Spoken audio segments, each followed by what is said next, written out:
Let's link an item from your inventory to a task. First, choose a task to work with. When inside this task, scroll down to the Assigned Items section. Click Assign From and then select the inventory you'd like to assign an item from. This opens up the preview of the selected inventory where you can check the boxes of the items you'd like to assign to this task. When you have selected your items, click Assign. The pop-up asks whether you'd like to assign an item to this task only or to this task and downstream, meaning to all the tasks that follow this one in case you created a workflow.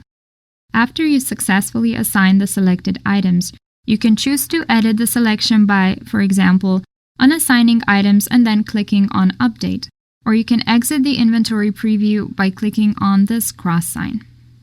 Now the Assigned Items section shows us a drop-down list of assigned items for each inventory.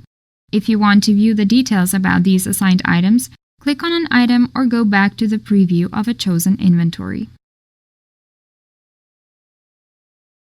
By using this functionality, you can connect inventory items such as reagents, consumables, samples, and lab equipment to your laboratory work. You may also have an inventory list of your customers, products, methods, or other things you'd like to link to your lab experiments.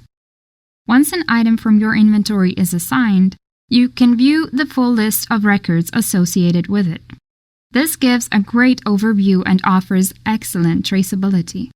If you decide to archive an item, the live version will get the tag Archive next to it. If you decide to permanently delete an item from your inventory, the item is going to disappear from the list of assigned items in the live version.